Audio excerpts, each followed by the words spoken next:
عظیم یلقون السمع واکثرهم الکاذبون۔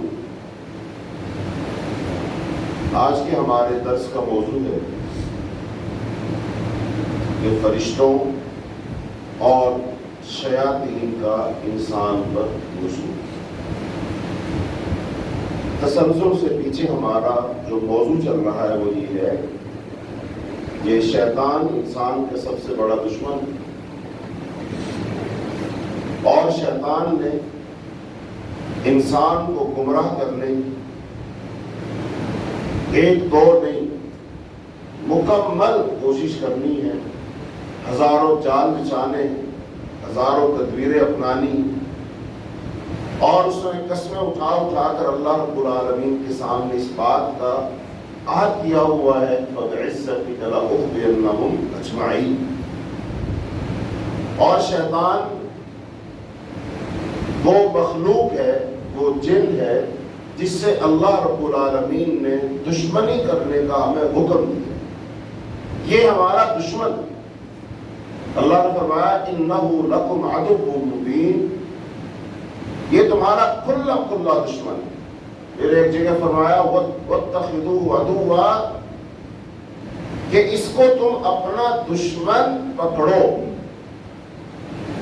تو اب ہم اس کے دشمن اور وہ ہمارا دشمن، لیکن افسوس کی بات یہ ہے وہ تو اپنی اس دشمنی کو کسی دن، کسی لمحے، کسی گھڑی، کسی وقت نہیں بھولتا، لیکن ہم غافل ہو جاتے ہیں، ہم بھول جاتے ہیں۔ لہذا تسلسل کے ساتھ اس موضوع کو ہم نے بیان کیا ہے، تو آج بھی اسی موضوع کا یہ حصہ کہ اللہ تعالیٰ کے فرشتے بھی انسان پر نازل ہوتے ہیں اور شیاطین بھی انسان پر نازل ہوتے ہیں۔ اب وہ کون خوش نصیب ہے جس پر فرشتے نازل ہوتے ہیں، اور وہ کون بد نصیب ہے جس پر شیاطین نازل ہوتے ہیں، لیکن نازل ضرور ہوتے ہیں۔ اب فرشتوں کا نازل ہونا انسان کے لیے باعث رحمت ہے، اور شیاطین کا نازل ہونا یہ انسان کے لیے باعث لعنت، باعث تشویش ہے۔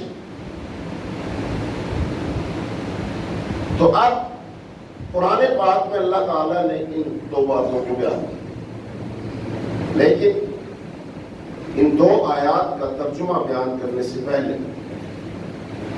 چند ایک باتیں ابتدائی طور پر آپ سمجھیں۔ اب فکر کی بات یہ ہے کہ فرشتے اس شخص پر نازل ہوں گے جس شخص میں قابلیت ہو۔ اس کی مثال آپ مکھی سے سمجھیں۔ ایک مکھی ہے جو گندگی پر بیٹھتی ہے، اور ایک مکھی ہے جو خوشبو پر، پھول پر بیٹھتی ہے۔ اب گندگی والی مکھی پھول پر نہیں بیٹھے گی، اور پھول پر بیٹھنے والی گندگی پر نہیں بیٹھے گی۔ اب وہ جو مکھیاں ہیں دونوں اس فضا میں موجود ہیں، لیکن گندگی والی مکھی گند تلاش کرتی ہے اور اس کی بو پاتی ہے، اور اس بو اور گندگی ڈھونڈ کر اس پر جا بیٹھتی ہے۔ اور وہ جو پاک مکھی ہے، شہد بنانے والی مکھی ہے، پھول پر بیٹھنے والی مکھی ہے، وہ پھول ڈھونڈتی ہے، اور جہاں پھول ہوتا ہے اس پر جا کر بیٹھ جاتی ہے۔ اب گندگی والی مکھی پھول پر، اچھا اس پر پاکیزگی پر نہیں بیٹھے گی، اور پاکیزگی والی مکھی گند پر نہیں بیٹھے گی۔ اب شیاطین جو ہے، یہ ظاہری بات ہے ان بدبخت لوگوں پر، گندے لوگوں پر، ملعون لوگوں پر، جن کے اندر خباثت ہے، جن کے اندر گند ہے، جن کا عقیدہ، جن کا نظریہ خراب ہے، جن کے دل دماغ میں فطور ہے، ان پر کون نازل ہوتے ہیں؟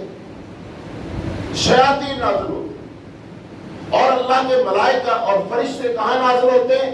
جو بندہ نیک ہے، صالح ہے، اچھا ہے، اس کا باطن بہت صاف ستھرا ہے، اس کا دل بہت چمکدار ہے، اس کے اوپر تقوی جو ہے غالب ہے، اس کے دل میں اللہ کا ڈر ہے، تو یہ تقوی، یہ ایمان، یہ تقویٰ اور ایمان کی بشاشت اور چاشنی اور خوشبو جس کے اندر ہے، وہاں پر اللہ کے فرشتے آتے ہیں۔ قرآن پاک میں موجود ہے کرامن کاتبین یفعلون ما یعلمون ما تفعلون، کرامن کاتبین فرشتے ہیں اور جو تم کرتے ہو وہ جانتے ہیں۔ اچھا، اب حدیث کے اندر یہ آتا ہے کہ جب انسان کسی نیکی کا ارادہ کرتا ہے، اب ظاہر بات ہے ارادہ تو دل میں ہوتا، چھپا ہوتا ہے، جب کوئی شخص نیکی کا ارادہ کرتا ہے تو وہ فرشتے نیکی لکھ لیتے ہیں، اور جب کوئی شخص برائی کا ارادہ کرتا ہے تو فرشتے برائی کو اس وقت تک نہیں لکھتے جب تک وہ شخص اس ارادے پر عمل نہ کر لے، اس کو کم از کم اپنی زبان سے ادا نہ کرے۔ اب سوال یہاں پر یہ پیدا ہوتا ہے، دلوں کے حال کو اللہ جانتا ہے، اور اس نے نیکی کا ارادہ اپنے دل میں کیا تھا، چھپا کے کیا تھا، پھر فرشتہ کیسے لکھے گا؟ فرشتے کیسے پتا چلے گا کس نے نیکی کا ارادہ کیا؟ سوال سمجھ آیا؟ دلوں کے حال اللہ جانتا ہے، اور ارادہ اور نیت دل میں چھپی ہوتی ہے، لیکن فرشتوں کو کیسے پتا چل گیا کہ اس شخص نے نیکی کا ارادہ کیا ہے، لہذا ارادہ کیا تو ایک نیکی تو لکھو؟ تو مفسرین نے ان آیات میں لکھا ہے اس بات کی وضاحت کرتے ہوئے کہ جب کوئی شخص نیکی کا ارادہ کرتا ہے اس سے خوشبو پیدا ہوتی ہے۔ جب کوئی شخص نیکی کا ارادہ کرتا ہے، دل میں نیکی کرنے کا سوچتا ہے کہ خیال آتا ہے، تو اس شخص میں خوشبو پیدا ہوتی ہے جس سے فرشتے پہچان لیتے ہیں کہ اس نے نیکی کا ارادہ کیا ہے، لہذا نیکی۔ کیا پتا چلا؟ جب انسان نیکی کا ارادہ کرتا ہے تو اس کے اندر سے خوشبو پیدا ہونا شروع ہو جاتی ہے۔ تو اب جہاں سے خوشبو آ رہی ہو وہاں پر گندی مکھی جائے گی کہ وہ پاک مکھی جائے گی، وہاں پر فرشتوں کا نزول ہوگا کہ وہاں پر شیطان کا نزول ہوگا۔ ایسے جب کوئی شخص برے کام پہ ارادہ کرے گا، بری نیت کرے گا، بری سوچ اس کی ہوگی، تو لہذا اسے کیا پیدا ہونا شروع ہو جائے گی؟ بدبو پیدا ہونا شروع ہو جائے گی۔ اور یہ بدبو حسی بدبو نہیں ہے، یہ روحانی بدبو ہے۔ اور اگر ہم اس قدر پاک اور صاف ہو جائیں کہ ہمیں نیکی سے خوشبو آنا شروع ہو جائے اور بدی سے اور گناہ سے بدبو آنا شروع ہو جائے، تو یہ ایمان کا ایک اعلیٰ لیول۔ اور انسان کی خوبی کیا ہے؟ انسان کا کمال کیا ہے؟ انسان کا کمال یہی ہے کہ انسان یہ خاکی مخلوق ہے، اللہ نے اس کو مٹی سے بنایا ہے، لیکن یہ خاکی مخلوق، یہ مٹی سے بنا ہوا یہ خاکی بیٹر، یہ انسان اتنی عبادت، اتنی ریاضت، اتنی للہیت، اتنی پاکیزگی، اتنی طہارت، اتنا تقویٰ اپنے اندر پیدا کر لے کہ اس مٹی کے جسم میں، اس مٹی کے پیراہن میں وہ نورانی صفات پیدا ہو جائیں۔ اس مٹی کے پیکر میں، اس انسان میں نور پیدا ہو جائے۔ اللہ تعالیٰ فرماتے ہیں نا، وَيَجْعَلْ لَكُمْ نُورًا تَمْشُونَ بِهِ، اللہ تمہیں نور عطا کرے گا۔ قیامت کے دن یہ نور انسان کے چہرے پر ہوگا۔ نورہم یسعی بین ایدیہم، ان کا نور ان کے آگے ہوگا۔ اور جب قیامت کے دن اندھیرے ہوں گے، قیامت کے دن اندھیرے ہوں گے، پل صراط سے گزرنا ہوگا، کوئی روشنی نہیں ہوگی، اہل ایمان کا نور چمکے گا اور وہ اس نور کی روشنی میں اپنا سفر طے کریں گے۔ اور جو منافقین اور کفار ہوگے وہ قیامت کے دن ان سے کہیں گے کہ تھوڑی دیر ٹھہرو، ہم بھی تھوڑا سا تم سے نور حاصل کر لیں، ہم بھی تم سے تھوڑی سی روشنی حاصل کر لیں، لیکن وہ روشنی اور نور انہیں حاصل نہیں ہوگا۔ اچھا، اب یہ جو نور ہے، یہ روشنی ہے، کیا اچانک پیدا ہو جائے گا؟ نہیں، انسان انسان دنیا سے اپنے اعمال کی صورت میں نور لے کر جائے گا، یہ اپنے ایمان کی پاکیزگی کی صورت میں انسان نور لے کر جائے گا، تو یہ وہ نور ہے جو انسان، یہ خاکی بشر، یہ خاکی پیکر، یہ اپنے اندر پیدا کرے گا۔ یہی تو انسان ہے۔ اس لیے تو کہا گیا فرشتوں سے بہتر ہے انسان بننا، مگر اس میں پڑتی ہے محنت زیادہ۔ تو پھر اللہ تعالیٰ ہمارے اندر نور پیدا کر دے گا، یہ خوشبو انسان سے پیدا ہو جائیں گی۔ جیسا کہ حدیث میں آتا ہے جب نیک آدمی اس کی روح کو قبض کیا جاتا ہے، اس کی روح کو قبض کر کے جب فرشتے آسمان کی طرف چڑھتے ہیں تو اس سے خوشبویں آ رہی ہوتی ہیں۔ فرشتے کہتے ہیں ایک دوسرے سے لیتے ہوئے تھوڑی دیر کے لیے اس نیک آدمی کی روح مجھے دے دو، پھر وہ کہتا تھوڑی دیر کے لیے مجھے دے دو، تیسرا کہتا مجھے دے دو۔ اس طرح وہ ایک دوسرے کو دیتے لیتے سونگتے اس آدمی کی روح کو آسمان کی طرف چڑھتے ہیں، اور جب وہ آسمان دنیا کے قریب پہنچتے ہیں وہاں پر اللہ کے مقرر کردہ پہرے دار فرشتے کہتے ہیں کہ دنیا سے کوئی نیک آدمی آ رہا ہے، چونکہ اس کی آمد نے آسمان کی فضا کو معطر اور خوشبودار کر دیا ہے۔ اور جب فرشتے اس نیک بندے کے پاس آتے ہیں کیا کہتے ہیں؟ یا ایتھا النفس المطمئنہ، اے مطمئن روح، اخرجی الی رضوان ربک و مغفرۃ، نکل تو اللہ تعالیٰ کی رضوان، اللہ کی رضا، خوشنودی اور اللہ کی بخشش کی طرف۔ اس کا مطلب فرشتے جانتے ہیں، پہچانتے ہیں کہ یہ نیک روح ہے۔ اور جب وہ شخص گناہگار ہے، فاسق و فاجر ہے، تو فرشتے آ کر کیا کہتے ہیں؟ یا ایتھا النفس الخبیثہ، اے خبیث روح، آپ نکل یہاں سے، کہاں؟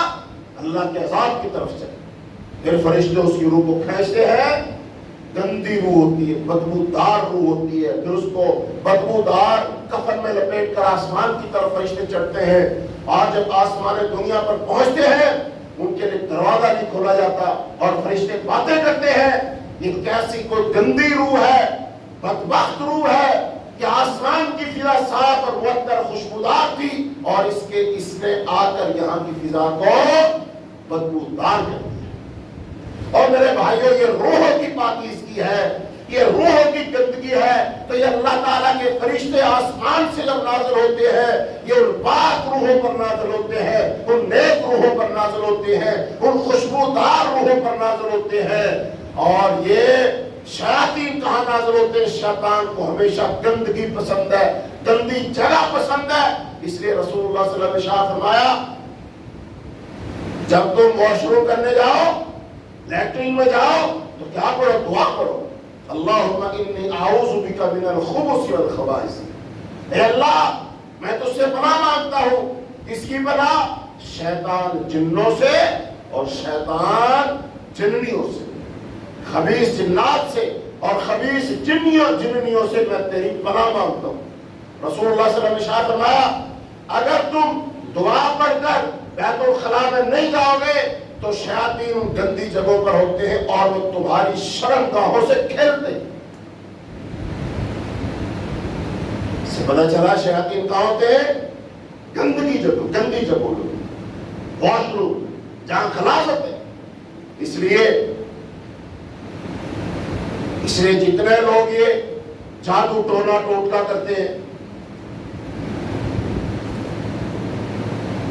انہوں نے خاص اپنے لیے جگہ بنائی ہوتی ہے جہاں پر بیٹھ کے وہ منتر پڑھتے ہیں، جہاں پر ان پر حاضری ہوتی ہے۔ وہ جگہ انتہائی گندی جگہ ہوتی ہے، بدبودار جگہ ہوتی ہے۔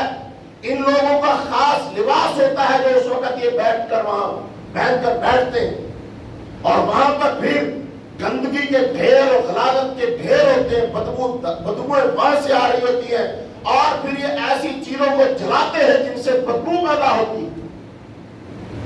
جب وہ گندی جگہ ہو جاتی ہے، بدبودار جگہ ہو جاتی ہے، یہ شخص بھی گندا ہوتا ہے، اس کا لباس بھی گندا ہوتا ہے، ان سے بدبوئیں آ رہی ہوتی ہے، یہ اپنے بدن کے لحاظ سے بھی گندا ہے، جگہ کے لحاظ سے بھی گندا ہے، اور یہ شخص اپنے عقیدے اور نظریے کے لحاظ سے بھی گندا ہے۔ ظاہر میں بھی گندا، باطن میں بھی گندا، گندی جگہ پر بیٹھا ہو یہ گندا شخص، اس پر پھر وہ گندے شیاطین نازل ہوتے ہیں۔ اور اگر یہ وہ گندگی والا ماحول نہ بنائے تو وہ شیاطین حاضر نہیں ہوتے اس میں۔ اس سے پتا چلا فرشتے کہاں خوشبودار، چمکدار، مہکی ہوئی فضا میں، مہکے ہوئے بدن میں، مہکے ہوئے دل میں، ایمان کی تازگی اور بشاشت اور حلاوت میں جہاں ماحول ہو وہاں پر فرشتے نازل ہوتے ہیں۔ اور جو گندی جگہ ہو، بدبودار جگہ ہو، عقیدے کے لحاظ سے گندا ہو، نظریے کے لحاظ سے گندا ہو، جس کے سینے میں روگ ہو، جس کے دل میں گندگی اور غلاظت ہو، ان لوگوں پر شیاطین نازل ہوتے ہیں۔ اب یہاں پر سوچنے کی بات یہ ہے میرے بھائیوں، میرے عزیزوں، کہ ہم اپنی تحلیل کریں۔ لفظ کیا بول رہا ہوں؟ تحلیل۔ تحلیل لفظ حل سے، پانی میں آپ نمک ڈالتے ہیں حل ہو جاتا ہے، پانی میں آپ چینی ڈالتے ہیں حل ہو جاتا ہے۔ اس کو کہتے ہیں تحلیل کرنا۔ دو مثالیں اس کی دو، یہ بہت ضروری ہے۔ یہ جو ہمارے موضوعات چل رہے ہیں نا، یہ انسان کے نفس سے متعلق ہے، انسان کے باطن سے متعلق ہے۔ اور میرے بھائیوں، یہ باطن میں بڑے روگ ہیں، آج بڑی سیاہی ہے، بڑی کباہت ہے، بڑی برائیاں ہیں۔ کپڑا اندر سے میلا ہوا پڑا ہے، اس کو دھونے کی اشد ضرورت ہے۔ معرفت نفس یہ بہت بڑا علم ہے۔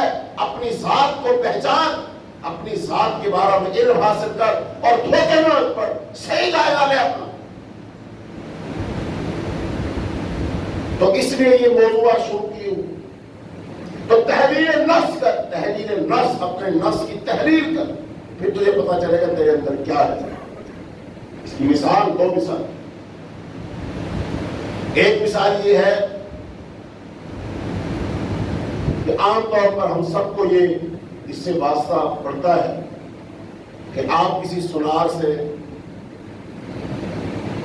وہ لے، زیور لے، 5 تولے زیور لی، اس نے آپ کو 5 تولے کے پیسے لے کر 5 تولے کی رسید بنا دی، اور عام طور پر رسید کے اوپر لکھا ہوتا ہے جب تم اس کو واپس کرو گے تو اس میں سے کاٹ کاٹی جائے۔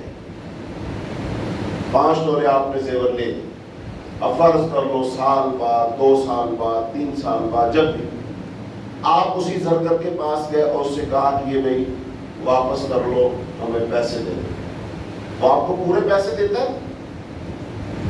کبھی نہیں دیتا۔ وہ کہے گا جی اب آپ کو پیسے ملیں گے 3 تولے، 3.5 تولے۔ اچھا جی، اب آپ اس سے کہیں بھائی آپ نے جب تو ہم سے 5 تولے کے پیسے لیے تھے، اب 3.5 یا 3 کے پیسے کیوں دے رہے ہو؟ کہتا ہے جناب ہم نے آپ کو سونے کے پیسے دینے نا، تو اس میں باقی ٹانکا لگا ہوا ہے۔ وہ ٹانکا کیا ہوتا ہے؟ وہ ہوتا ہے تانبا۔ آپ کہتے ہیں میں تمہیں نہیں بیچتا، میں کہیں اور بیچوں، کہیں اور جب بیچیں گے وہ آپ کو کوئی 3 تولے دے گا، کہے گا کہ اصل بات یہ ہے کہ اس میں سونا ہے ہی 3 تولے، باقی اس کے اندر 2 تولے سونے کے علاوہ ہے، وہ پیتل ہے، وہ تانبا ہے، وہ کچھ نہیں۔ آپ کہتے ہیں نہیں میرا تو 5 تولے سونا، میں تو 5 تولے کے پیسے دی ہوں۔ کہتا دیکھو اس کا ایک حل، وہ حل یہ، آؤ ہم اس کو نا تحلیل کرتے ہیں۔ تحلیل کرنے کا طریقہ کیا ہے؟ وہ چھوٹا سا برتن لیں گے، اس میں آپ کا زیور ڈالیں گے اور اس کو آگ کے اوپر تپانا شروع کر دیں گے۔ چند منٹوں کے اندر وہ آپ کا سونا پگھل کے پانی بن گیا۔ اب کیا ہوگا؟ اس میں وہ جو کھوٹ ہے نا، اس میں جو پیتل ہے، جو تانبا ہے، وہ جھاگ بن کر اوپر آ جائے گا، اور جو اصل سونا ہے وہ باقی رہے گا۔ لہذا جب وہ اس میں سے نکالا گیا جھاگ، وہ کتنا نکلا؟ 2 تولے. اور خالص سونا 3 تولے.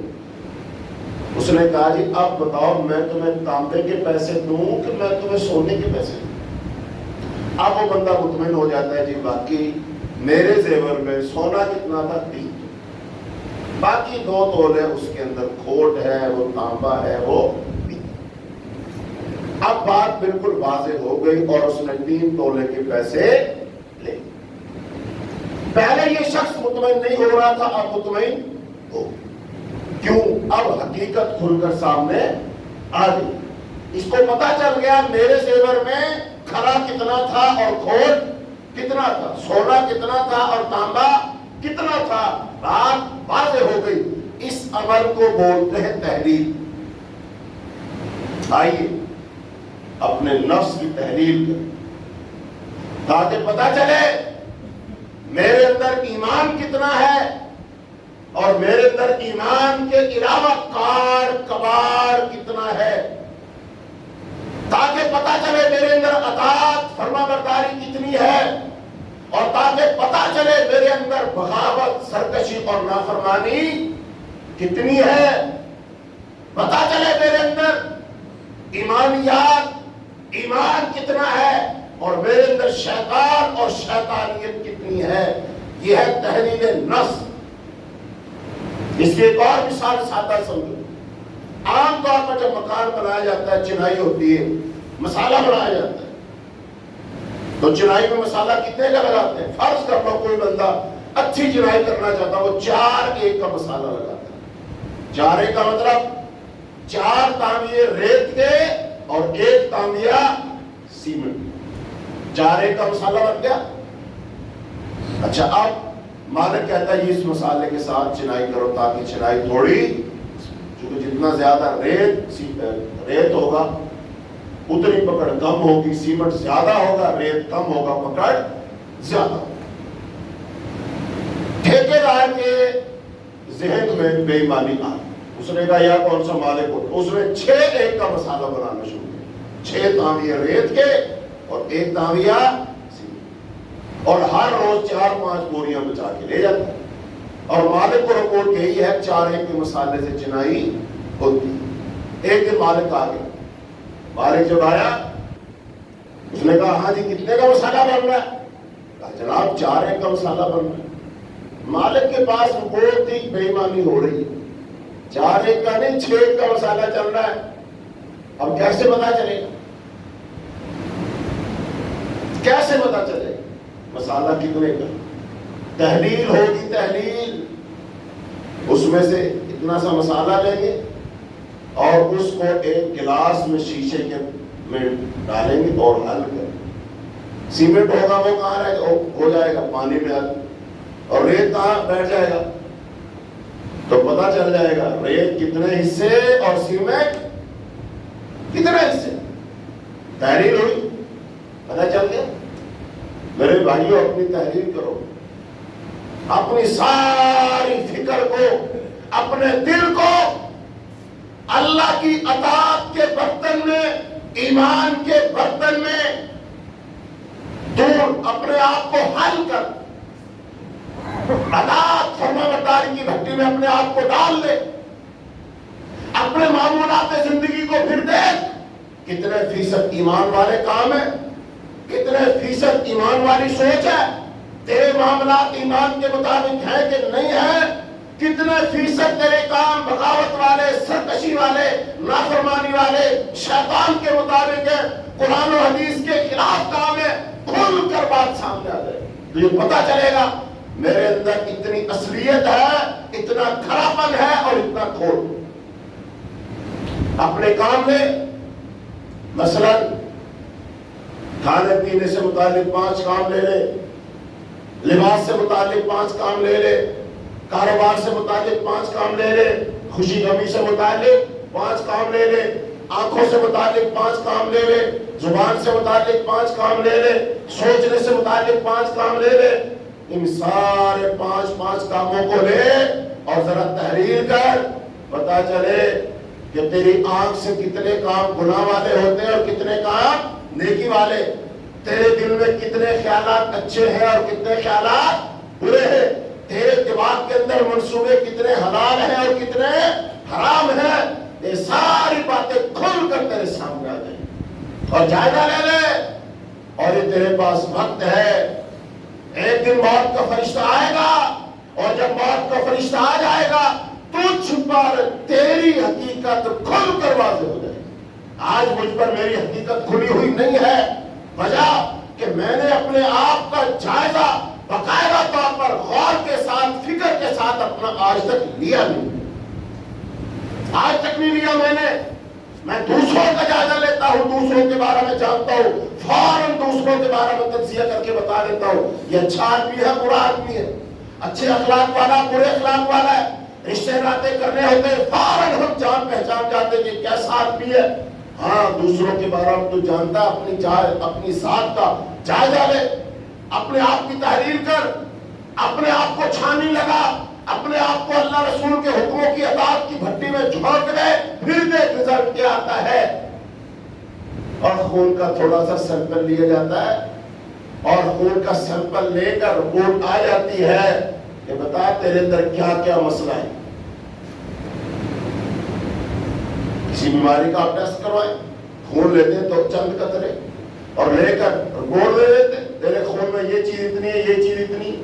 مثال کے طور پر یہ جو پائلٹ لوگ ہوتے ہیں، جہاز جب اڑ جاتا ہے ایک خاص بلندی پر چلا جاتا ہے، ریڈار کے ساتھ ان کا ایک وہ ریڈیائی لہروں کے ساتھ وہ رابطہ بن جاتا ہے، اوپر ایک سڑک بن جاتی ہے۔ اب یہ بندہ سو جائے تب بھی جہاز اڑتا رہے گا، جاگتا رہے تب بھی جہاز اڑتا رہے گا۔ یہ جہاز اسی جگہ پر جائے گا، ایئرپورٹ پر جائے گا، چونکہ آٹومیٹک سسٹم ہے، آٹو پہ لگا ہوا جہاز۔ پائلٹ شراب پی لیتے، اور کئی پائلٹ بھی جب جہاز لینڈ کر رہے ہوتے اڑتے وقت تو ایک جہاز تھا ایک پائلٹ تھا، اور جب اتر رہے ماشاءاللہ دونوں جہاز اتر رہے، اس وقت ایک پائلٹ اور ایک جہاز نہیں ہوتا، دونوں جہاز لینڈ کر رہے ہوتے ایک وقت میں۔ جب اڑے تھے اس وقت کیا تھا، ایک جہاز اور ایک پائلٹ، اور جب اتر رہے دونوں جہاز اتر رہے۔ اچھا اب جہاز ڈگمگاتا، لینڈنگ ٹھیک نہیں ہوتی، کیونکہ جہاز کا ٹیک آف کرنا آسان ہے اور لینڈنگ کروانا مشکل ہے۔ اچھا اور جہاز ڈگمگایا تو سواریاں بھی ڈگمگا گئی، شکایت کی جناب ہمیں لگتا ہے کہ ہمارا پائلٹ ہوش میں نہیں تھا، عملے کی بات سنی گئی، فوراً اس بندے کو پکڑا گیا۔ کیا کیا گیا، خون کا سیمپل کیا، لیبارٹری بھیجا گیا، لیبارٹری سے رپورٹ آ گئی جناب اس کے خون میں اتنے فیصد شراب ہے، رپورٹ آ گئی اتنے فیصد شراب۔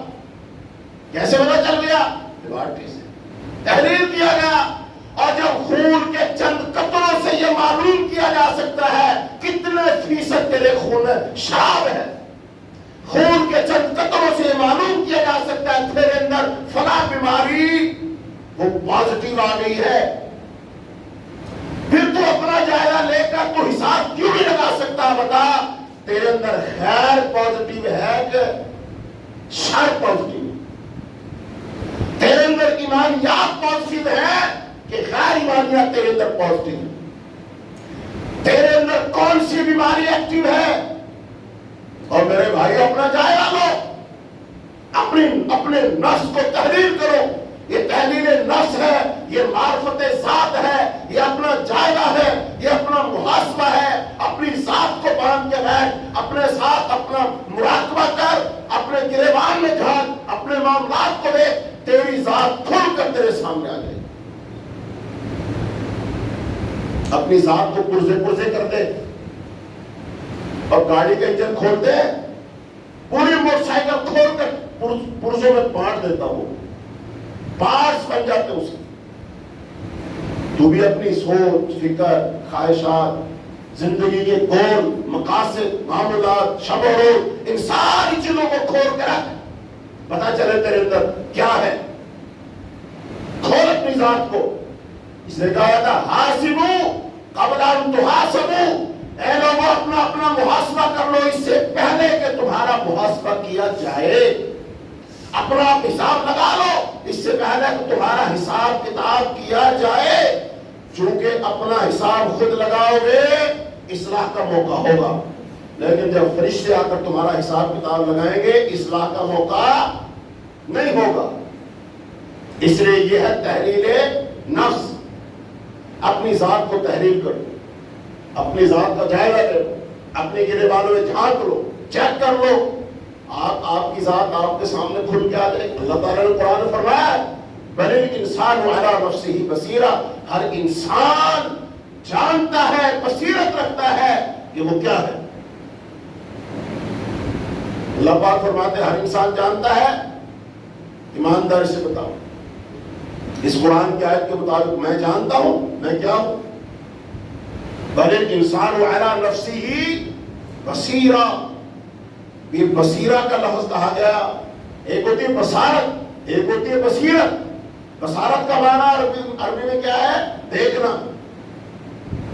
علی ابصارہم غشاوۃ، قرآن میں آتا ہے ان کی آنکھوں پر پردہ ہے. تو بصارت کا تعلق ہے آنکھ سے اور بصیرت کا تعلق ہے دل سے. بصارت نام آنکھ سے دیکھنے کا اور بصیرت نام دل کی معرفت اور پہچان کا، دل کی بینائی کا، دل کی آنکھ کا. لہذا دل کی آنکھ سے اللہ پاک رہا بل الانسان علی نفسہ بصیرہ، ہر انسان اپنے نفس پر کیا رکھتا ہے؟ بصیرت رکھتا ہے، دل سے پہچان رکھتا ہے. تو اپنی ذات کا جائزہ لو بصیرت کے ساتھ، پوری سوچ ادراک کے ساتھ، علم کے ساتھ، بغیر جذباتی ہوئے. چونکہ اللہ تعالیٰ فرماتے ہیں فَإِنَّهَا لَا تَعْمَى الْأَبْصَارُ وَلَكِنْ تَعْمَى الْقُلُوبُ الَّتِي فِي الصُّدُورِ. یہ لوگ آنکھوں کے اندر نہیں ہیں، یہ دل کے اندر ہو. تو میرے عزیزوں، میرے بھائیوں، یہ موضوع بہت بڑا ہے، بہت اہم ہے. اس کا تعلق اصلاح ذات کے ساتھ، اصلاح نفس کے ساتھ ہے. لہذا اپنا اپنا جائزہ لو، اپنے گھر کا جائزہ لو، اپنی اولاد کا جائزہ لو، اپنے بیٹے بیٹیوں کا جائزہ لو. ان کے نظریات، ان کے خیالات، ان کی خواہشات، ان کے شب و روز، ان کی پسند ناپسند، ان کا لباس، ان کی وضاحت، ان کی تعلیم و تربیت، ہر ایک چیز کو پورے دھیان کے ساتھ، بصیرت کے ساتھ تو دیکھ اور جائزہ لے، اور خود بھی اپنے آپ کو جہنم سے اور شیطان سے بچا اور اپنی اولاد کو بھی بچا. یہ ہماری ذمہ داری ہے. یہ ذمہ داری اللہ نے لگائی ہے. قرآن میں اللہ تعالیٰ نے خاص طور پر حکم دیا ایمان والوں کو قُوا أَنفُسَكُمْ وَأَهْلِيكُمْ نَارًا، اپنے آپ کو بھی اور اپنے اہل و عیال کو بھی آگ سے بچاؤ. آگ سے کب بچ سکتے ہیں؟ جب تحلیل نفس کرو، جب اپنے آپ کو گناہوں سے پاک اور صاف کرو.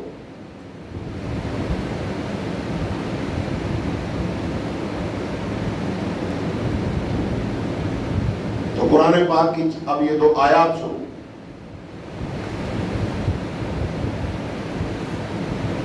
یہ کئی پیچھے اتواروں سے موضوع چل رہا ہے کہ آپ سے کبھی کسی شیطان نے بات کی؟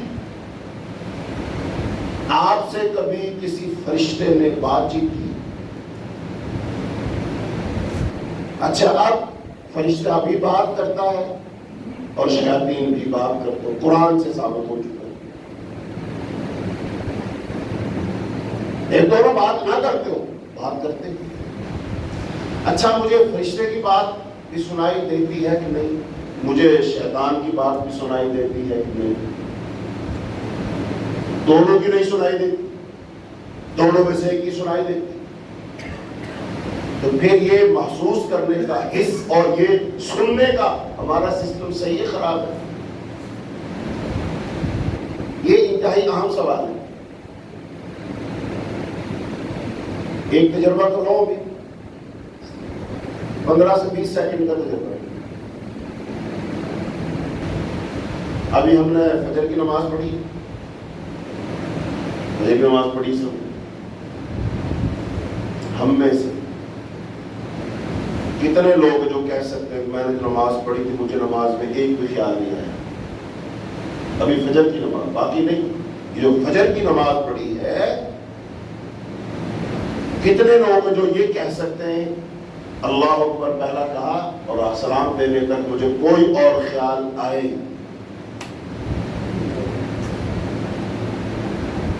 خیالات بات۔ اچھا ابھی آپ بیٹھے میرے کہنے سے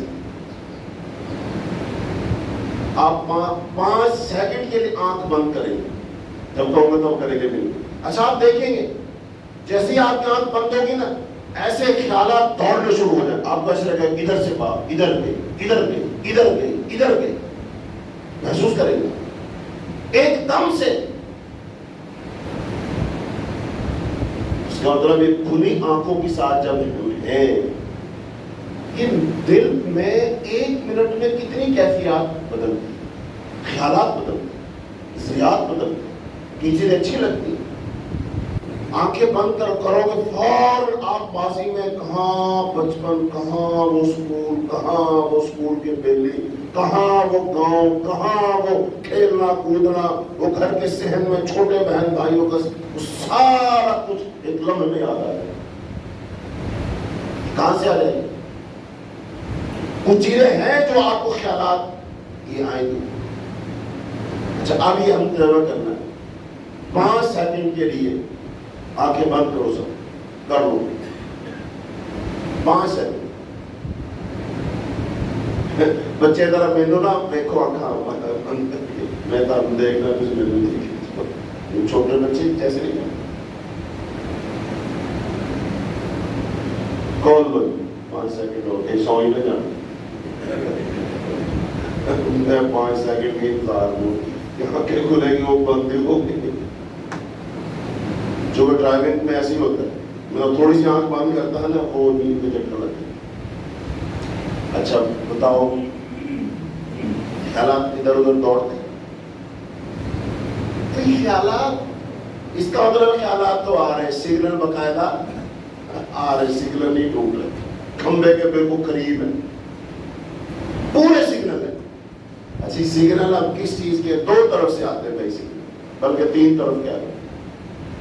پیچھے حدیث یاد ہے، ہر بندے کے ساتھ ایک فرشتہ ہے اور ایک شیطان ہے، جن۔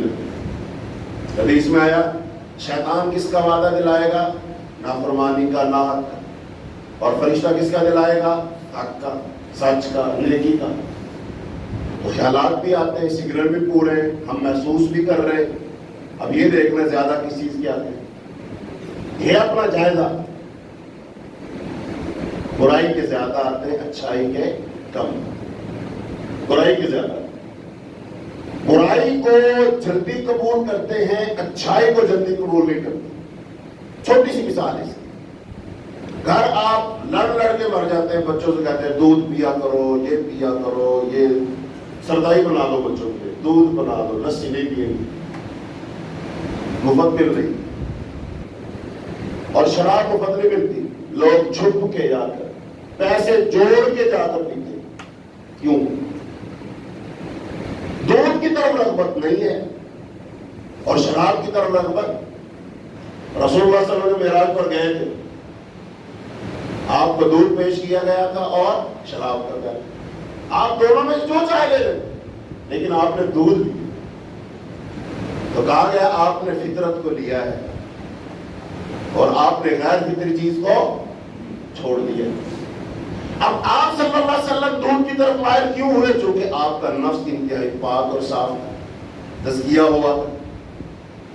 معراج پر جانے سے پہلے حضرت جبریل علیہ السلام آئے تھے، آ کر آپ کا سینہ مبارک شق کیا تھا، آپ کے دل مبارک کو نکالا تھا اور اس کو زمزم کے پانی کے ساتھ دھویا تھا اور کہا تھا یہ آپ کے دل میں یہ سیاہی، یہ کچھ چیز تھی، اس کو نکال کے پھینکا، کہا یہ شیطان کا حصہ تھا۔ اور پھر جنت سے لایا گیا تھال، اس تھال کو آپ کے سینہ مبارک میں انڈیل دیا گیا اور پھر آپ کے دل مبارک کو آپ کے سینے میں رکھ کر اوپر سے سلائی کر دی گئی۔ پھر آپ صلی اللہ علیہ وسلم گئے آسمانوں پر، پھر معراج ہوئی. اس کا مطلب سینہ کیا ہو گیا؟ بالکل پاک صاف، دھو دیا گیا دل، حکمت و دانائی ڈال دی گئی. تو پھر آپ صلی اللہ علیہ وسلم آسمان پر گئے تو آپ نے وہ چیزیں دیکھی، پھر اللہ پاک نے دکھائی. اس سے یہ پتا چلا معراج پر جانے سے پہلے ہی کیوں شق صدر کا واقعہ پیش آیا. دل کو صاف کیا گیا، جو کہ خاص سفر پر جا رہے تھے نا. ایسے ہی اب ہمارے دلوں کو تو نکالا نہیں جائے گا، ہمارے سینوں کو تو چاک کر کے فرشتے دل نکالیں گے، اس میں سے ہر چیز کو نکال کر حکمت و دانائی بھریں گے نہیں. ہم نے یہ کام خود کرنا ہے، ہم نے اپنا تزکیہ خود کرنا ہے. اور جب ہم اپنے دل کو صاف کریں گے، اس میں سے شیطانی وساوس کو، شیطانی سیاہی کو اور کالک کو اور گناہ کے جذبے کو ہم خود نکال لیں گے، ہمارا دل اور ہمارا سینہ پاک اور صاف ہو جائے گا. پھر آپ کو وہ چیزیں محسوس ہوگی جن کا تعلق فرشتوں سے ہے، شیطانوں سے محسوس ہوگی. اللہ تعالیٰ آپ کی نظر کو اتنا پاک صاف کر دے گا، اس میں بصیرت پیدا کر دے گا، یہ پہچان لے گی کہ یہ بظاہر تو کھانا ہے، بظاہر تو چاول ہے، لیکن اللہ نے قرآن میں فرمایا جو یتیم کا مال کھاتا ہے وہ شخص در حقیقت اپنے پیٹ میں جہنم کی آگ بھر رہا. ایک بندہ حرام کی کمائی سے چاول کھا رہا ہے، بظاہر کیا ہے؟ وہ بظاہر کیا ہے؟ چاول، اور حقیقت میں کیا ہے؟ وہ آگ. اب جس بندے کو وہ چاول آگ نظر آئے، اس کا مطلب سمجھے اس کی نظر میں اللہ نے بصیرت پیدا کی. اور جس شخص کو وہ آگ نظر نہیں آ رہے، اس شخص کو وہ چاول نظر آ رہے، خوشبوئیں آ رہی ہیں، اس کے اندر ذائقہ اور لذت آ رہی ہے، کھا کے وہ فرحت اور انبساط اور خوشی محسوس کر رہا ہے، سمجھ رہے اس کا سسٹم ڈیمیج ہوا پڑا. آج ہمیں گناہ سے نفرت کیوں نہیں ہے؟ حرام سے نفرت کیوں نہیں ہے؟ اس لیے نہیں ہے کہ ہمیں برائی اچھی لگتی، ہمارا مزاج بگاڑ دیا گیا ہے. ہمارے مزاج میں جو اچھائی کی خوشبو آنی چاہیے تھی وہ اچھائی کی خوشبو محسوس نہیں ہوتی. جو گناہ کی گندگی اور بدبو تھی اور اس کا بد ذائقہ تھا، اس گناہ کا بد ذائقہ اور اس کی گندی بدبو ہمارے نزدیک خوشبو اور ذائقہ دار بن گئی. اس لیے گناہ میں زیادہ لذت آتی، گناہ میں زیادہ لذت آتی ہے. قرآن کی تلاوت سنیں، لوگ 2-4 منٹ سے زیادہ اکتا جاتے ہیں. ہاں، گانا قوالی موسیقی گھنٹوں سنتے رہتے ہیں. کیوں؟ ان کی روح جو ہے وہ گندی روح ہے، گندگی کو قبول کر رہی ہے، گندگی انہیں راس آ رہی ہے، گندگی میں انہیں ذائقہ محسوس ہو رہا ہے، گندگی میں انہیں راحت اور خوشی محسوس ہو رہی ہے. اسی بندے کو فوراً قرآن سنا، یہ تڑپنا شروع کر دے گا، بے چین ہو جائے گا، قرآن کی تلاوت بند کروا دے گا. یہ اصل میں مسئلہ روحوں کا ہے، روح کی طلب کا ہے، یہ سینے کا ہے، سینے کی طلب کا ہے، تیرے جسم کا ہے کہ تیرے جسم میں زیادہ شیطانیت سرایت کر گئی ہے، گناہ سرایت کر گیا ہے، گندگی سرایت کر گئی ہے. تو یہ گندگی سے بنا ہوا جسم یہ گندگی طلب کرتا ہے، اور یہ پاک اور صاف اور حلال اور رزق سے، ایمان کی طاقت اور قوت سے بڑا اور بڑا نشو نما پایا ہوا جسم یہ روحانیت طلب کرتا ہے، نیکی طلب کرتا ہے. شرابی کو ہمیشہ شراب کی طلب ہوتی ہے، دودھ کی طلب نہیں ہوتی. اس آدمی کو دودھ پینے کی عادت ہو، شراب کو وہ حرام نجس گندا سمجھتا ہو، اس کو ساری زندگی کبھی بھی شراب کی طلب ہی نہیں ہوتی. وجہ اس کا جسم جانتا ہی نہیں شراب ہے کیا. اور میرے بھائیوں، زبان کا ذائقہ یہ تو ہم سب سمجھتے ہیں، کبھی روح کا ذائقہ بھی سمجھو. روح کا ذائقہ کیا ہوتا ہے؟ تمہاری روح کو کیا اچھا لگتا ہے؟ روح کی غذا کیا ہے؟ روح کو کیا چیز اچھی لگ رہی ہے؟ حلال کے حرام. اب آپ نے فرض کرو تجربہ کرنے کی، ایک بندے کے سامنے کھانا رکھو، صحیح گوشت قورمہ بنا کے رکھو، کھا رہا ہے، ہم میں سے اگر کوئی شخص کھائے 2-4 لوگ اس نے کھا لیے، اچانک بتایا گیا یہ اوہو یہ تو خنزیر کے گوشت کی پلیٹ تھی، غلطی سے تمہیں دے دی،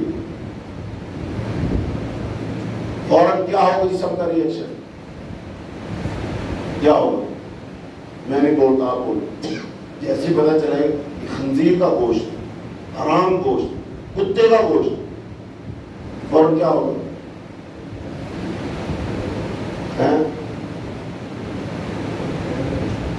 فوراً کیا آ جائے، خود بخود اندر کا سسٹم ایکٹیویٹ ہو جائے گا، کیا آئے گی؟ آپ روک نہیں سکتے، دل آپ کا خراب ہو جائے گا۔ حالانکہ کھانا تو اندر جا چکا ہے، بتانے سے 1 منٹ پہلے اس کھانے میں لذت آ رہی تھی، سکون اور سرور محسوس ہو رہا تھا، زبان چٹخارے لے رہی تھی، تعریف کر رہا تھا، واہ کیا کھانا پکا ہے۔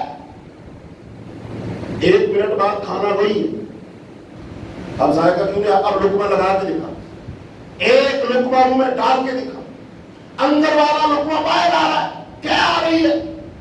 کیا کر نہیں رہا، خود بخود کیا آ رہی ہے؟ کیوں؟ ہمیں پتا ہے یہ حرام تھا، یہ گندگی، یہ خلاصت، یہ خنزیر، یہ کتا، ہم نہیں کھاتے۔ کراہت ہو گئی، اندر کا کھایا باہر آ گیا، یہ تو تھا جسم کا معاملہ۔ اب ذرا روح کی طرف چلے، روح نے بھی آج تک کیا کی ہے، اور روحانی طور پر کیا آئی ہے آپ کو آج تک؟ آپ کی روح نے وہ گندگی باہر نکال دی ہو، خلاقت باہر نکال دی ہو۔ بتاؤ یہ جو موسیقی ہے، فرض کر لو گانے بجانے کی بات کرو، یہ حلال ہے حرام؟ حرام۔ یہ جوا حلال ہے حرام؟ رجس کہا، عمل شیطان کہا اس کو، زیادہ حرام ہے۔ نظر بازی، خیر محرم عورت کو دیکھنا حلال ہے حرام؟ حرام۔ جھوٹ بولنا حلال ہے حرام؟ حرام۔ وعدہ خلافی کرنا حلال ہے حرام؟ حرام۔ تو وعدہ خلافی کر کے، جھوٹ بول کر، دھوکہ دے کر، فراڈ لگا کر، غلط نجائز گواہیاں دے کر کتنے طریقے سے پیسے کما رہے، اور وہ حرام طریقے سے کمائے ہوئے پیسے کے ساتھ پھر ہم حلال غذا لاتے، بکرا چھترا لاتے، مرغا لاتے، پھر اس کو ہم کھاتے۔ اچھا اب بتاؤ، تیری روح کہہ کر رہی ہے تو حرام، تو اقرار کیوں، نفرت کیوں؟ روح کیسے مان گئی، دل کیسے مان گیا؟ ایک جگہ میں نے پڑھا، لکھا ہوا تھا، ایک بندہ یہاں چائنا گیا، اب چائنا والے تو ہر چیز لپیٹ جاتے ہیں، اس کا چائنیز جو وہ کاروباری پارٹنر تھا، ہوٹل میں گئے، اس نے 2 پلیٹیں منگوائی، 2 پلیٹیں منگوا کر کھانے لگے، سے کھاؤ گے؟ اس نے کہا یہ کیا ہے؟ اس نے کہا جی یہ خنزیر کا گوشت۔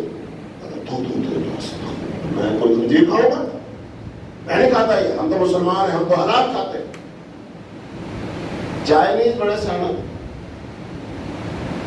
وہ چپ کر کھانا کونا کھا لیا۔ اب کاروبار کی طرف آئے، اب آپ کو پتا ہے چائنا میں تو جو چیز بنواؤ ٹھپا کوئی لگواؤ، لوگ کپڑا بنواتے ہیں فیصل آباد میں اور اس پر اسٹیمپ لگتی made in London, made in Paris, made in Japan. کپڑا کہاں بن رہا ہے؟ فیصل آباد میں۔ پھر میڈ ان لندن کی مہر کیوں لگ رہی؟ دھوکہ دینے کی، فراڈ لگانے کی۔ اس بندے نے بھی جب چائنا میں مال شال بنوایا نا اور کہا یہ اسٹیمپ لگا دو، یہ لگا دو، یہ لگا دو، اس وقت اس چائنیز نے کہا اب یہ بتا تجھے خنزیر حرام ہے نا؟ خنزیر حرام ہے، وہ تو نہیں کھایا، تو ایماندار بنا، پرہیزگار بنا کہ جائز نہیں ہے، حرام ہے۔ اب یہ بتا مذہب اسلام میں دھوکہ دینا حلال ہے کہ حرام ہے؟ یہ غلط اسٹیمپ لگوانا حلال ہے حرام ہے؟ اب مسلمان دیکھے ادھر ادھر، اور جتنا بڑا خنزیر حرام ہے اتنا ہی بڑا یہ دھوکہ، فراڈ، سود، جوا، رشوت، یہ بھی اتنا ہی بڑا حرام ہے۔ ایک حرام سے اتنی قرار ایک لقمہ نے کھا ہے، اور دوسرا حرام اتنا عزیز ہے لاکھوں کروڑوں اربوں روپے کے۔ اسی حرام سے بنا ہوا مکان ہے، اسی حرام سے بنا ہوا لباس ہے، اسی حرام سے خریدی ہوئی غذا ہے، اسی حرام سے خریدے ہوئے برتن ہے۔ وہ لباس بھی پہن رہے، برتنوں میں کھانا بھی کھا رہے، بیڈ پر بھی سو رہے، گھر میں بھی رہ رہے، اے سی کی ٹھنڈی ہوائیں بھی لے رہے۔ اس حرام سے کراہت کیوں نہیں، نفرت کیوں نہیں، کیا کیوں نہیں آئی؟ چونکہ اس کا تعلق بدن کے ساتھ نہیں، زیادہ تعلق روح کے ساتھ۔ اپنی روح کو بھی اتنا حساس بنا کہ کوئی حرام کا دھیلا، پیسہ، ٹکا تیری طرف آئے، تیری روح بھی کیا کر دے، ایسے بدن میں کیا۔ اپنی روح کو اتنا پاک اور صاف کر، مگر میں شیطان نے ہمارے کاموں کو ہمارے لیے مزین کر دیا، ہمیں مطمئن کر دیا، ہمیں خوش کر دیا کہ وہ تو حرام ہے، یہ حرام نہیں ہے، یہ کرے گا تو بہت گناہ ہے، یہ کرے گا تو کوئی مسئلہ نہیں۔ کتنے گناہ ہیں جن کو ہم کرتے بھی ہیں اور ایک لمحے کے لیے بھی دل میں کوئی کھٹکا پیدا ہو۔ بات دور چلی، واپس آ جاؤ۔ کس پر شیاطین نازل ہوتے ہیں، کس پر فرشتے نازل ہوتے ہیں؟ یہ میں اپنے آپ کو جیسا بناؤں گا، جیسا تیار کروں گا۔ ہم گھروں سے جسم کی طرف آتے ہیں۔ ایک گھر ہے، اب آپ نے خود فیصلہ کرنا ہے، ایک گھر ہے، اس وقت سارے کا سارا گھر سویا ہوا ہے، کوئی نماز کے لیے نہیں۔ تو جو سارا گھر اس وقت سویا ہوا، بتائے وہاں کس کا ڈیرا ہے؟ شیطان کا ڈیرا ہے۔ حدیث بات میں آتا ہے رسول اللہ صلی اللہ علیہ وسلم ایک سفر میں تھے، غزوہ سے واپس آ رہے تھے، رات کے پچھلے پہر آپ نے پڑھاؤ کیا، حضرت بلال رضی اللہ تعالیٰ کو آپ نے مقرر کیا، بلال نماز فجر کے ٹائم ہمیں جگا دینا۔ حضرت بلال رضی اللہ تعالیٰ نے اپنا اونٹ بٹھایا، مشرق کی طرف منہ کیا اور بیٹھ گئے۔ اب ہارے تھکے تو وہ بھی تھے، سارا کی پچھلے پہر کی ٹھنڈی ہوا چلی اور ٹیک لگائی ہوئی تھی، حضرت بلال رضی اللہ تعالیٰ کو بھی نیند آ گئی۔ سارے کے سارے صحابہ کرام رسول اللہ صلی اللہ علیہ وسلم سمیت سوئے رہے، اور کب آنکھ کھلی جب سورج طلوع ہوا اور سورج کی روشنی میں شدت پیدا ہوئی، دھوپ جسم کو چبھنے لگی، اس دھوپ سے سب سے پہلے رسول اللہ صلی اللہ علیہ وسلم بیدار ہوئے۔ آپ نے فوراً بلال کو بلایا، بلال کہاں ہے؟ بلال کو لاؤ۔ بلال آیا، کہا بلال ڈیوٹی لگائی تھی، ہمیں جگا دینا، جگایا نہیں۔ بلال رضی اللہ کو بڑی معصومیت سے ایسا شاندار جواب دیا کہ اللہ کے رسول صلی اللہ علیہ وسلم نے کچھ بھی نہیں۔ مسئلہ توحید کا، توحید کی بات ہے۔ بلال رضی اللہ عنہ کہا اللہ کے رسول جس ذات نے آپ کو سلایا تھا اسی ذات نے مجھے سلا دی۔ نیند کس کی طرف سے آتی ہے؟ اللہ کی طرف سے نعمت۔ جس ذات نے آپ لوگوں کو سلایا اس ذات نے، آپ صلی اللہ علیہ وسلم نے جو بات ارشاد فرمائی وہ یہ فرمایا یہاں سے کوچ کرو چونکہ یہاں شیطان ہے۔ کوچ کرو، یہاں سارا لشکر یہاں سے کوچ کر کے آگے گیا، اور پھر آگے جا کر رسول اللہ صلی اللہ علیہ وسلم نے نماز فجر ادا کی۔ کیا پتا چلا؟ جو نماز فجر سے سو رہے وہاں پر کیا؟ تو جو گھر اس وقت سوئے ہوئے وہ کس کی لپیٹ میں ہے؟ شیطان کی لپیٹ میں۔ اب وہ گھر جو سب سوئے ہوئے، کون آ رہے؟ فرشتے آ رہے، وہاں رحمت نازل ہو رہی ہے۔ دوسرا آگے چلو، ایک گھر اس وقت وہاں پر موسیقی چل رہی ہے، گانا چل رہا ہے، 7 بج رہا ہے، تو جہاں پر گھر میں کتا ہے، گھر میں تصویریں لگی ہوئی، آرٹ گیلری بنا ہوا گھر، وہاں پر موسیقی اور گانا چل رہا ہے، بتاؤ کون آتا ہے وہاں پر؟ جو حدیث میں آتا ہے جس گھر میں کتا ہو، جس گھر میں تصویر، وہاں پر فرشتہ نہیں آتا۔ وہاں پر گانا، موسیقی اور سب ڈرامے چل رہے ہیں. اور یہ بات کہیں گے آپ شاید عجیب لگے کہ اس وقت کون ڈرامے دیکھتا ہے. اور میرے بھائیوں، اڑوس پڑوس سے آوازیں آ جاتی ہیں کہ اس وقت بھی کچھ نہ کچھ چل رہا ہے. ایک یہ گھر ہے، گانے چل رہے ہیں فل آواز میں، موسیقی اور یہ اور وہ سب. دوسرا گھر، وہاں پہ سورہ بقرہ پڑھی جا رہی ہے، تلاوت ہو رہی ہے، سارے گھر والے مرد حضرات مسجد میں اور گھر کی خواتین گھر میں غسلوں پر ہیں، نماز پڑھ رہی ہیں، قرآن کی تلاوت ہو رہی ہے، ذکر اذکار سب ہو رہا ہے. ایک یہ گھر ہے.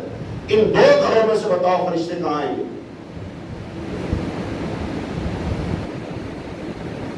فرشتے کہاں آئیں گے اور شیاطین کہاں آئیں گے؟ بات واضح ہے. بالکل یہ جسم بھی جو ہے نا، یہ ایک گھر ہے. یہ کس کا گھر ہے؟ یہ روح کا گھر ہے. ہم تو گھر میں رہتے ہیں لیکن روح ہمارے بدن میں رہتی ہے. یہ ہمارا سینہ، یہ ہمارا دل، یہ ہمارا دماغ، یہ بھی ایک جگہ ہے نا. بتاؤ یہ کس گھر کے مشابہ ہے؟ اس میں اچھے خیالات آتے ہیں، برے. موسیقی کی دھن پہ تھڑکتے ہیں ہم کہ قرآن کی تلاوت سے محظوظ ہوتے ہیں ہم. ہمارا بدن یہ حلال سے بنا ہے، حرام سے بنا ہے. میری زبان پر کیا ہے، میرے دل میں کیا ہے، میرے دماغ میں کیا ہے، یہاں سے فیصلہ ہونا ہے. بتا تیرا بدن کیسا ہے؟ اس بدن پر فرشتے نازل ہوں گے، شیاطین نازل ہوں گے. تو اب قرآن پاک کی دو آیات سن. پہلے فرشتوں کی بات سن. سورہ سجدہ صافات اس کا نام ہے سورت کا. سورت نمبر 41 ہے اور اس کی آیت نمبر 30. فرمایا ان الذین قالوا ربنا اللہ، جن لوگوں نے کہا ہمارا رب اللہ ہے، ثم استقاموا، پھر اس پر استقامت اختیار کی. مشکلیں آئی، پریشانی آئی، تکلیفیں آئیں، مارا گیا، ہجرت پر مجبور کیا گیا، مال و اسباب چھین لیا، ان کے سامنے ان کے بچوں کو ذبح کیا گیا، لیکن انہوں نے کہا ہمارا رب. ڈٹ گئے. اب جب ان کے اندر ایک استقامت آ گئی، ثابت قدمی آ گئی، توحید پر قائم ہو گئے، شرک کو چھوڑ دیا، تتنزل علیہم الملائکہ، نازل ہوتے ہیں ان پر فرشتے. کیا نازل ہوتے ہیں؟ فرشتوں نے دیکھ لیا ہمارے نازل ہونے کی جگہ اس آدمی کا سینہ ہے، یہی آدمی ہے، اس کا ایمان ہمیں بلا رہا ہے، اس کی پاکیزگی بلا رہی ہے، استقامت بلا رہی ہے. تتنزل علیہم الملائکہ، فرشتے آتے ہیں. فرشتے آ کر بات کرتے ہیں، سرگوشی کرتے ہیں، کلام کرتے ہیں. کیا کہتے ہیں؟ اللہ تخافوا، خوف مت کرو. اور چاہے بندے کوڑے پڑ رہے ہو، مار پڑ رہی ہو، لٹایا ہوا ہے، ہاتھ پاؤں پکڑے ہوئے، ڈنڈے برسائے جا رہے، لیکن پھر بھی کہہ رہا ہے اللہ لا الہ الا اللہ، احد احد، اللہ ایک ہے، اللہ کے سوا کوئی نہیں ہے. اور یہ ناروں پر لیٹ کر، مارے کھا کر کیوں کہہ رہا ہے اللہ کے سوا کوئی عبادت کے لائق نہیں ہے؟ چونکہ اس وقت فرشتے ہم کلام ہیں، فرشتے دل میں بات ڈال رہے ہیں. فرماتے اللہ تخافوا، خوف مت کر. بہت عارضی ہے، صدا بہت تھوڑی ہے، بات عارضی ہے، قلیل وقت کے لیے ہے. ولا تحزنوا، اور غم نہ کرو، وابشروا، اور خوش ہو جاؤ، تمہیں بشارت ہے بالجنت التي كنتم توعدون، اس جنت کی خوشخبری ہے جس کا تم سے وعدہ کیا جاتا ہے. یہ کون کہہ رہا ہے؟ کون کہہ رہا ہے؟ فرشتہ کہہ رہا ہے. کس سے کہہ رہا ہے؟ ایک بندہ مومن سے کہہ رہا ہے. یہ آواز سنو. فرشتے سرگوشیاں کرتے ہیں، بات ڈالتے، خیالات آ رہے ہوتے، یہ کام مت کر، یہ برائی ہے، روکا جاتا ہے، اندر سے لگام کھینچی جاتی ہے، لیکن تو ساری حدوں کو پلان جاتا ہے. آگے سنو، فرشتے اور بات کرتے ہیں. کیا کہتے ہیں؟ فرشتے کہتے ہیں نحن اولیاؤکم فی الحیات الدنیا وفی الآخرہ، ہم تیرے دوست ہیں اس دنیا کی زندگی میں بھی اور آخرت کی زندگی میں. یہ کون بات کر رہا ہے؟ یہ وہ کلام ہے جو فرشتہ انسان سے کرتا ہے. انسان کو سنائی نہیں دیتا. نقل کس نے کیا ہے؟ جو اللہ آہتوں کو سنتا ہے، سرگوشیوں کو سنتا ہے. جو حدیث میں آتا ہے کالی رات ہو، کالی چونٹی ہو، کالی غار ہو، اور ایک کالی چونٹی اس پتھر پر جب چلتی ہے اللہ اس کے قدموں کی آواز بھی سنتا ہے۔ وہ اللہ جو سمیع و بصیر ہے، وہ سمیع اللہ، سننے والا اللہ، وہ ہمیں بتا رہا ہے۔ فرشتے یہ کہتے ہیں نحن اولیاؤکم، ہم تمہارے دوست ہیں۔ اور آپ کیا کہتے ہیں؟ وَلَكُمْ فِيهَا مَا تَشْتَهِي أَنفُسُكُمْ، وہ جو جنت ہے جس کا تم سے وعدہ کیا جا رہا ہے، جس کی لالچ میں، جس کی وجہ سے، جس کے حصول کے لیے تو ثابت قدمی دکھا رہا ہے، مارے کھا رہا ہے، عقیدہ نہیں چھوڑ رہا ہے، تو اس جنت میں کیا ہے؟ مَا تَشْتَهِي أَنفُسُكُمْ، جو تمہارا نفس چاہے گا، جو تیرا دل چاہے گا۔ وَلَكُمْ فِيهَا مَا تَدَّعُونَ، اس میں ہر کچھ وہ ہوگا جو جس کا تو دعویٰ کرے گا، جس کا تو مطالبہ کرے گا، جس کی تو ڈیمانڈ کرے گا، جو تو مانے گا، اللہ تجھے دے گا۔ یہ سب کچھ کیا ہوگا؟ نزولاً، یہ مہمانی ہے اس کی طرف سے، من غفور الرحیم، مہربان اور بخشنے والے کی طرف سے تیرے لیے کیا ہے؟ مہمان۔ اور فرشتے آتے ہیں تو فرشتے نازل ہوتے ہیں، بات چیت بھی کرتے ہیں۔ میرے بھائیوں، آج سے فرشتوں کی سرگوشیاں سننے کی کوشش کرو۔ اجے بتاؤ، فون پر آپ بات کر رہے ہو، آواز بڑی مدم ہو اور بہت ضروری بات ہو، آواز مدم ہے، کیسے سننے کی کوشش کرتے ہیں؟ بات بہت ضروری ہے، سننی لازمی ہے، آواز مدم آ رہی ہے، کان کے ساتھ لگایا ہوا ہے، سننے کی پوری کوشش کرتے ہیں، کیسے سنتے ہیں؟ کیسے سنتے ہیں؟ ایسے لگتا بندہ موبائل کانچے باڑھ لے گا، وہ بٹن والا موبائل ہو گئے، اور اندر اور اندر اور اندر، یہ وہ سننا ضروری ہے، اہم بات ہے، ڈیل چل رہی ہے، کروڑوں کا فائدہ ہونا ہے۔ اچھا، اگر پھر بھی سنائی نہ دے، پنکھا بند، کوئی پاس شور کر رہا ہو، خاموش کرو، فوراً دل میں خیال آتا سگنل کا، میں باہر نکل کے جاؤ، سگنل پورے آ جائے۔ یہ ساری کیا ہو رہی؟ بات سننے کی، اور بالآخر آپ سن کر کوئی ایک ادھی گل میں جو رہ جائے، بندہ جگاڑ لائے لیتا ہے، جو بات اے کیا ہو رہا ہے، کوشش کرتے ہیں، سن لیتے ہیں، چونکہ لالچ ہے، توجہ ہے، سب خاموش کروا دی، پنکھے بند کر دیے، کمرے سے نکل کے باہر آ گئے، جگہ چینج کر لی۔ سننے کا یہ طریقہ ہے، فرشتوں کی آواز بھی سنو، جہاں گناہ ہے، نافرمانی ہے، بغاوت ہے، سرکشی ہے، چھوڑ دے جگہ، چینج کر جگہ، کہیں اور اچھی جگہ پہ چلا جا، اٹھ جا۔ یہ جو دائیں بائیں کے شور آ رہے ہیں، ان کو بند کر، آف کر سب چیزوں کو۔ اندر بہت سارے سسٹم آن ہیں، کمپیوٹر جب بند کرتے ہیں، اگر 3-4 چیزیں کھولی ہوئی ہوں، آپ شٹ ڈاؤن کرنا چاہتے ہیں، اسکرین میں فوراً آ جاتا ہے، بھائی شٹ ڈاؤن کرنے سے پہلے فلاں فلاں ونڈو، فلاں فلاں یہ کھلے، ان کو پہلے آف کر۔ آتا ہے نا، جو لوگ کمپیوٹر جانتے ہیں آتا ہے، پھر ہم ان کو آف کرتے ہیں، پھر شٹ ڈاؤن کرتے ہیں۔ تو آپ کے اندر ایک ہی وقت میں کافی سارے سسٹم آن ہیں، آنکھ کا بھی، کان کا بھی، دماغ کا بھی، دل کا بھی، فلاں کا بھی، سب آن ہے۔ آپ کس کی بات سننی ہے؟ اللہ سے کال، کنیکشن، کنیکٹ کر رہا ہے تو بنا رہا ہے، سب چیزیں آف کر، تاکہ خلل نہ ہو، کوئی آواز درمیان میں نہ ہو، پوری توجہ اس طرف ہو، دماغ بھی، کان بھی، آنکھیں بھی، ہاتھ بھی، پورا جسم اس طرف متوجہ ہو، اور پورا پاک صاف ماحول بنائے گا۔ فرشتوں کی سرگوشیاں تجھے سنیں گی، خیالات تجھے معلوم ہو گئے، ادھر سے خیال ہے، یہ خیال ہے، یہ کر، یہ نہ کر، یہ اچھائی ہے، یہ برائی ہے، اچھائی کی طرف چل، برائی کی طرف، دل میں خیالات آئیں گے، تیرا دل مطمئن ہوگا، اندر سے پوش ملے گی، اندر سے اطمینان ملے گا، نصیب ہوگا۔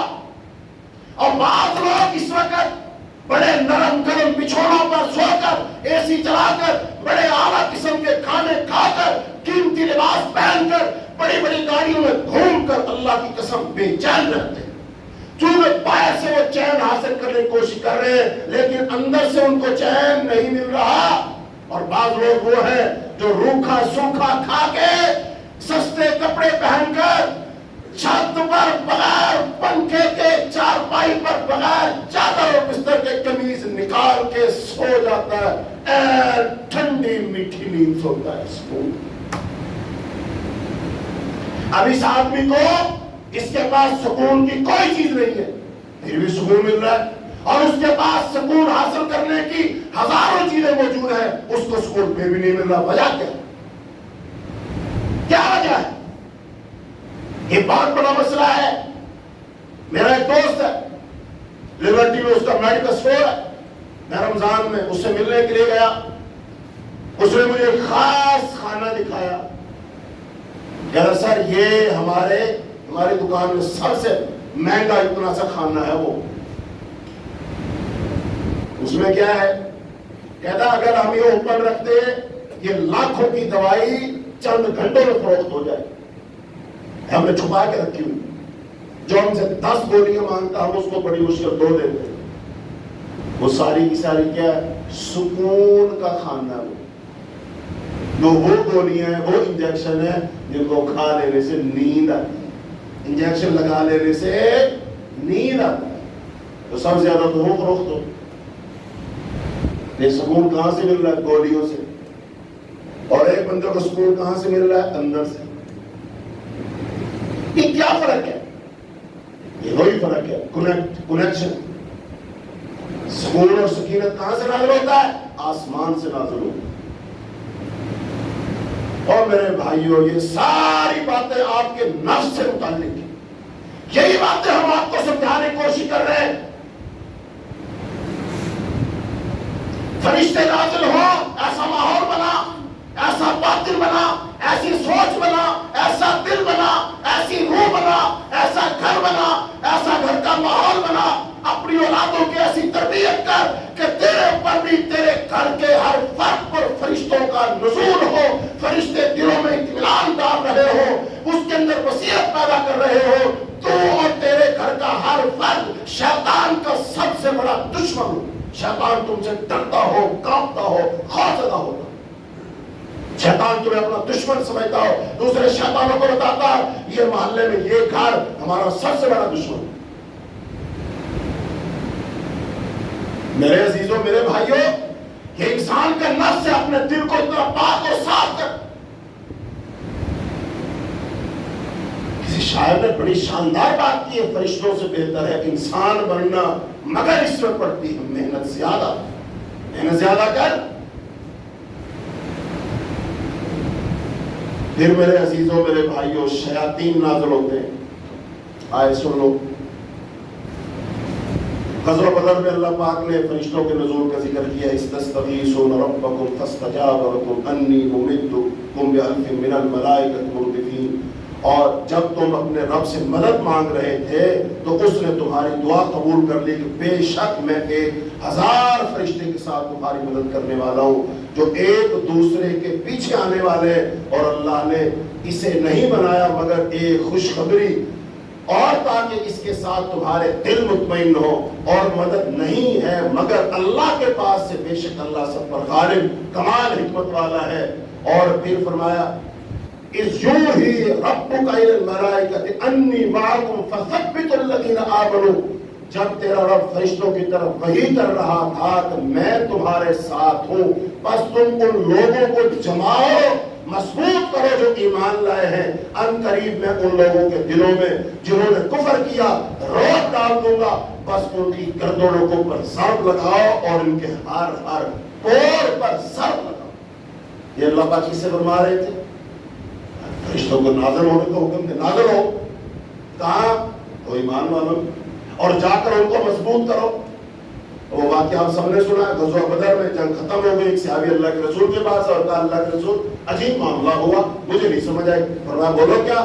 کہا ایک کافر تھا، میں اس کے پیچھے دوڑ رہا تھا، وہ آگے آگے تھا، میں پیچھے پیچھے تھا، میں نے تلوار نکالی ہوئی تھی، میں اس کو مارنے والا تھا، میری تلوار نہیں لگی، اس کی گردن کٹ کے دور چلی گئی، تو میری تلوار تو لگی نہیں تھی، گردن کس نے کاٹ دی؟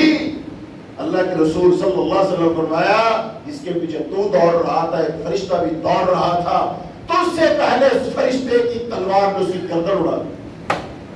کیا پتہ چلا؟ فرشتے آئے، فرشتوں کے ہاتھوں میں تلواریں تھیں، فرشتے گردنوں کو اڑا رہے تھے، قتل کر رہے تھے، آئے نا پھر فرشتے۔ فرشتے آتے ہیں، مدد کرتے ہیں، قدم مضبوط کرتے ہیں۔ اور بڑھاؤ، جس گھر میں کتا ہو، موسیقی ہو، وہاں پر فرشتے، اور جس دل میں کتے ہو کافی سارے۔ ایسا بھی گاؤں میں ایک کنواں تھا، اس میں گر گیا کتا۔ اب کنویں میں کتا گرا تو پانی پاک رہا تو پلید ہو گیا۔ تو کسی نے کہا جی اس میں سے 70 بوکے نکالو، 700 بوکے نکالو۔ انہوں نے کہا بوکے کھینچنے شروع کی، کھینچ کے پانی نکال نہیں پائے۔ پھر گئے مفتی صاحب کے پاس، کہتے ہیں جی پانی نکال دیا اتنا، اب پانی پاک ہو گیا کہ نہیں؟ مفتی صاحب نے پوچھا اتنا پانی تو نکال دیا ہے، اے دسو کتا کٹیا کہ نہیں؟ اور نے کہا کتا تو نہیں کٹیا۔ اس نے کہا پھر پانی کہاں سے پاک ہو؟ پانی پاک نہیں ہوا، پھر پہلے کتا نکالو، پھر اتنے بوکے نکالو، پھر کنویں کا پانی پاک ہوگا۔ ہم کیا کرتے ہیں؟ پانی نکالتے رہتے، کتا نہیں نکالتے ہو۔ تو اپنے دلوں میں جو کتے ہیں وہ گرے ہوئے ہیں، کافی پرانے ہیں، ان کو نکالو پہلے، پھر نماز پڑھ، پھر روزہ رکھ، پھر عبادت کر، پھر حج کر، پھر عمرہ کر۔ ہاں پھر تیرا من پاک ہوگا، پھر من صاف ہوگا، پھر تو بالکل اندر سے کلیئر ہو جائے گا، تیری گناہ کی رپورٹ نیگیٹو ہو جائے گی اور نیکی کی رپورٹ پازیٹو ہو جائے گی۔ پھر تیرے اوپر فرشتوں کا نزول ہوگا کہ تو نے من کا کتا نکال دیا، من کی خلاصت اور گندگی تو نے نکال دی ہے۔ تو میرے عزیزوں، میرے بھائیوں، من میں، دل میں جو کتے ہیں ان کو نکال لو تاکہ کیا ہو جائے؟ من صاف ہو جائے، اللہ کی رحمتوں کا نزول ہو جائے، فرشتوں کا نزول ہو جائے، ہمارے قدم جم جائے۔ اور اگر ایسا نہ ہوا تو اللہ فرماتے هل انبئكم على من تنزل الشياطين تنزل على كل افاك اثيم يلقون السمع واكثرهم كاذبون۔ فرمایا کیا میں تمہیں بتاؤں شیطان کس پر اترتا ہے؟ وہ ہر زبردست جھوٹے، پہلی صفت کیا آئی؟ جھوٹے آدمی پر۔ کتنے نمازی ہیں ماشاءاللہ، نماز بھی پوری پڑھتے ہیں، جھوٹی دبا کے بولو، جھوٹے پر نازل ہوتے ہیں۔ پھر کیا فرمایا؟ پھر سخت گناہگار پر اترتے ہیں، وہ سنی ہوئی بات لا ڈالتے ہیں اور ان کے اکثر جھوٹے ہوتے ہیں۔ پھر فرمایا وَإِنَّ الشَّيَاطِينَ لَيُوحُونَ إِلَىٰ أَوْلِيَائِهِمْ لِيُجَادِلُوكُمْ سورہ انعام میں، اور بے شک شیطان اپنے دوستوں کے دلوں میں ضرور باتیں ڈالتے ہیں۔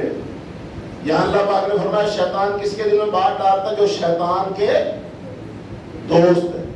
اس کا مطلب دل میں بات ڈالی تاکہ وہ تم سے جھگڑا کرے۔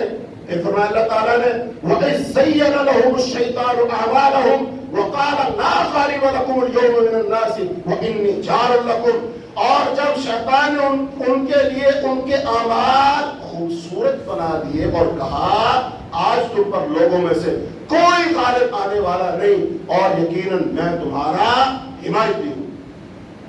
یہ کس نے کہا تھا؟ یہ شیطان نے کہا تھا۔ کس سے کہا تھا؟ مشرکین مکہ سے کہا تھا۔ کب کہا تھا؟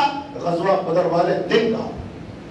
یہ شیطان نے مروایا، جو شیطان مروایا، کہتا میں تمہارے ساتھ غالب آج تم ہی آؤ گے۔ وہ مدینے والے، وہ مسلمان، وہ بڑے کمزور سے ہیں، بڑے تھوڑے سے ہیں، بڑی جلدی قابو پا لو گے، ختم کر دو گے، بس نکلو، باقی چھوڑو، میں تمہارے ساتھ۔ نکال کے لے آیا نا، یہ کیا بنا؟ ادھر سے شیطان آیا تھا، یہ شیطان کے بندے، ادھر سے مدینے والے کون تھے؟ اللہ والے، دل صاف، سارے کام وہ کیے، فرشتے نازل ہو۔ جب وہ میدان میں آئے ان کے ساتھ کون نازل ہوئے؟ تو دو جماعتیں ہو گئی، کچھ لوگوں کے ساتھ شیطان اور کچھ لوگوں کے ساتھ فرشتے۔ فرشتے بھی نازل ہوتے ہیں اور شیطان بھی. مقابلہ ہوا پھر کون جیتا؟ جو تعداد میں زیادہ تھے، 1000 تھے، لشکر بڑا، سامان بڑا، تیاری بڑی، بڑے بڑے پہلوان، طاقتور، سورما، جنگجو ساتھ، لیکن اللہ ساتھ نہیں تھا، شیطان ساتھ تھا. اور دوسری طرف تعداد کم، اسلحہ بھی نہیں ہے، وسائل بھی نہیں ہے، اور چھوٹے چھوٹے 16-17 سال کے نوجوان معاذ اور محبت جیسے صحابہ کرام رضی اللہ اجمعین ہیں، تلواریں نہیں ہیں، کھجوروں کی شاخوں سے لڑنے والے لوگ ہیں، لیکن ان کے ساتھ کون؟ فرشتے تھے. اللہ کی مدد تھی، مقابلہ ہوا، کون غالب آیا؟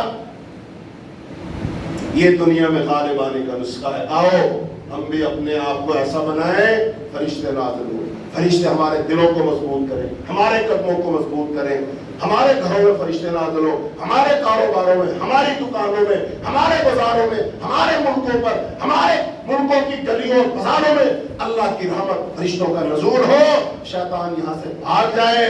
انشاءاللہ جب یہ اہل ایمان کسی میدان میں کھڑے ہوں گے اور دشمن مد مقابل ہوگا تو اللہ کی مدد کے ساتھ، نصرت کے ساتھ انشاءاللہ ہم ہر میدان میں غالب آ جائیں گے.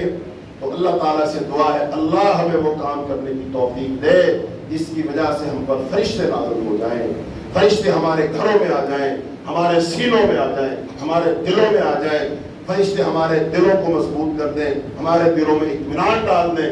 اے اللہ ہمیں وہ کام دے دے جس سے ہم فرشتوں کی سرگوشیاں سنیں، اللہ تیرے احکام سنیں. اللہ ہماری روح کو اتنا پاک اور صاف کر دے کہ جن کا کنیکشن تیرے ساتھ ہو جائے. اللہ ہماری روحوں کا کنیکشن تیرے ملائکہ اور فرشتوں کے ساتھ ہو جائے. اے اللہ ہم سے شیاطین کو دور کر دے، اللہ ہمیں شیطانوں سے بچا لے. اللہ ہماری سوچ کو، فکر کو، ہماری روح کو، ہمارے دل کو، بدن کو، اللہ ہمارے کانوں کو، ہماری آنکھوں کو اللہ شیطان سے محفوظ فرما. اللہ ہمارے گھروں کو، ہماری اولادوں کو اے اللہ شیطان سے محفوظ فرما. اے اللہ تو جب تک زندہ رکھے دین پر، ایمان پر، اسلام پر زندہ رکھیو. جب اللہ تو ہمیں موت دے ایمان والی، اسلام والی، کلمے والی موت نصیب فرمائیو. اللہم انا نسألک الجنة الفردوس، اللہم انا نعوذ بک من عذاب النار، اللہم انا نعوذ بک من عذاب النار، اللہم انا نعوذ بک من عذاب النار، اللہم انا نسألک الجنة الفردوس، اللہم انا نسألک الجنة الفردوس، اللہم انا نسألک الجنة الفردوس. اللهم اشف مرضانا ومرضى المسلمين، اللهم اقض حاجاتنا وحاجات المسلمين، اللهم اهدنا فيمن هديت وعافنا فيمن عافيت وتولنا فيمن توليت وبارك لنا فيما أعطيت وقنا شر ما قضيت فإنك تقضي ولا يقضى عليك إنه لا يذل من واليت ولا يعز من عاديت تبارك ربنا وتعالى. وصلى الله تعالى على خير خلقه محمد وعلى آله وأصحابه أجمعين برحمتك يا أرحم الراحمين.